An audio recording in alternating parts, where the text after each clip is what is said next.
If you feel overwhelmed by the explanation video on how to approach a new year or a new stage in your life, I thought it could be helpful to show you a real life example on how I did it, to help you realize that it's actually really simple and it's not as complicated as it sounds with all the steps and all the different approaches within the steps. Hello and welcome back. If you're new to the channel, my name is Giada.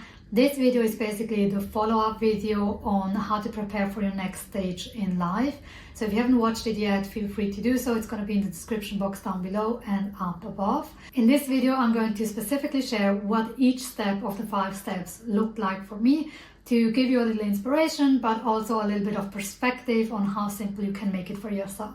The first step is preparation. I ended up scheduling myself the full day off for December the 1st because it was a Sunday and it felt just like the right time to do it. I put on some music. I'm gonna put that in the description box down below too, so you can have a look at it and see what kind of music I use. The next thing that I did was making sure that it's super cozy. I lit my fireplace, some candles, I got myself some tea and some chocolate. I've wrapped myself up in a blanket to make sure that it's warm, and then I did a meditation. It was one from Great Meditation, if I remember correctly. I don't remember which one, to be honest.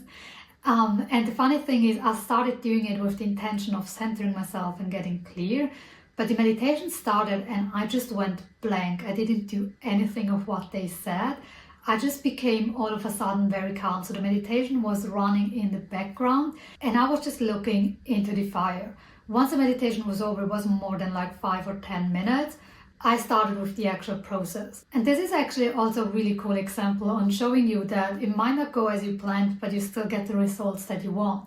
So I thought, oh, I'm going to do this meditation, but I just couldn't listen to it. And it felt way more distracting to forcing myself into that meditation instead of just sitting there in silence and watching the flames. The next 3 parts, reflection, brainstorming and structuring, actually all happened at different times. While I did the reflection on December the 1st in the morning, the brainstorming part, I only did it in the afternoon, so there was like a 4 or 5 hours break where I did other stuff, because I was so full on the reflection part that I was like, okay, I just need to process that before I go into the next brainstorming phase. And the same goes for the structuring part. I actually did that like 2 weeks later, around the 14th or 15th of December, simply for the fact that it would have been too much for my brain. It would have burned me out. So I was like, no, I want to do this when I feel fresh and clear. Equally, there were other times where I did it all in one go and it didn't take me more than 2 hours for the whole process.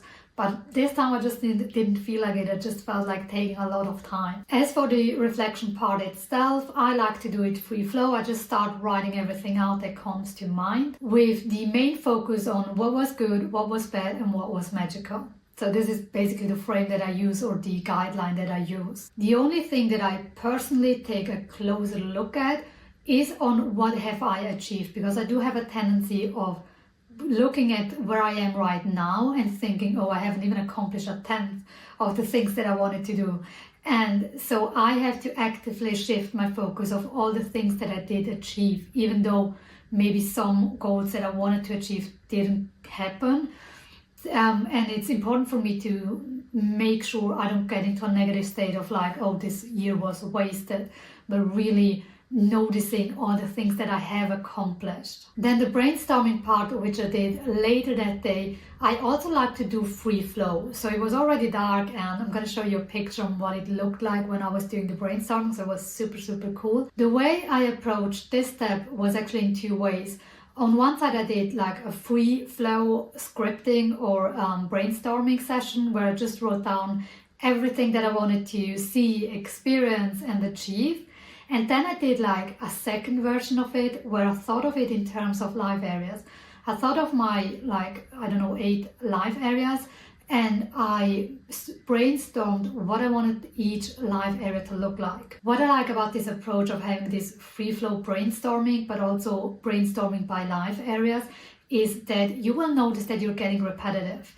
You're starting to write down the same things in the life areas as you did with the free flow brainstorming section. And this can actually really help you identify what is your prominent need? Where is the area that you really want to achieve or grow or, change something? The thing that came out for me was, not surprisingly, I really want to focus on the YouTube channel. I want to help it grow and make it a place that is very, empowering and helpful for other people. So I knew that this was going to be a big part of my next year planning. And when I looked at the other parts, like health, for example, I realized, yes, there is room for improvement, but I am very happy with where I am right now. So if I just maintain the same lifestyle as I have for the last year, for the new year, I'm going to be okay. Then for the last two steps, the structuring and letting go, being flexible part, they actually go hand in hand. As I mentioned previously, I did it like 2 weeks later because it was late and I didn't have the mental capacity left to structure it and turning it into a plan. I simply used the planner that I had created for myself. You can find it in the description box down below, so feel free to download it if it helps you. What I did, I kind of just filled out the first page where it gives you an overview of your next year, of your 2025.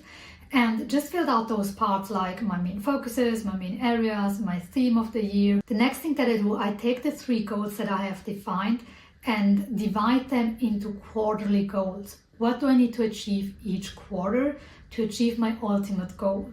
Then I'm going to focus on the first quarter. I'm going to fill out the page of the first quarter. And then again, I'm going to divide my quarterly goal into the 3 monthly goals. What do I need to achieve for the first, the second, and the third month in order to achieve my quarterly goal? You basically fill out the whole page of the quarter, and then you're only going to focus on the first month. You're going to fill out all the parts of the theme, the focus, the goals, and all that stuff. And then I insert all the tasks that I need to do in order to achieve that goal. And I actually don't plan out the second month before the end of the first month, simply for the reason that things happen. Things might take longer than you anticipated, and by not having everything already locked down in my calendar, it allows me to be more flexible. Like I have a rough overview on what's going to happen when, but then I'm going to allow myself or give myself the flexibility to adjust. For example, even though I planned this, I realized that this is actually more important and I need to focus on that. The next thing that I do, I take the tasks that I've written down for the month and I'm going to put them into my calendar. And I just like to use my phone. You can also use a physical planner, whatever you prefer. I like to take a moment to reflect. For example, for myself, it's going to be a lot about work and a lot about career. So I know I have to actively choose the nurturing part, the taking care of myself part, because I'm like so excited about doing all this stuff that I get lost in it. So the planner, which is really great when it comes to the goals part, this is why I also incorporated the focus part, because the goals is also, it's all just about doing and achieving and making things happen. But there's this other part of yourself which is about, well, basically living just for the sake of enjoying life and without having a specific goal to it. And this is why I incorporated the focuses to help you balance those out. Be like, okay, you've got all these to-do things and tasks, but make sure you don't lose that other part of yourself. So if I actually look at my planner, I can see a lot of Aries energy because it's a lot about, doing and getting things done. So I make sure that my focus usually is a little bit of the opposite energy. In that case, it will be a lot of Hestia energy, which I know and also have the desire to cultivate way stronger for the next year. So this is basically how I did it. It's actually super simple. Again, there's no right or wrong way of doing it. It's just a guideline. In the description box, I'm going to put the step-by-step approach, the PDF planner, and also the link to the original video on how it actually all works. So you can have a look at all those things if you find them helpful. Otherwise, thank you so much for watching, and I see you in the next one.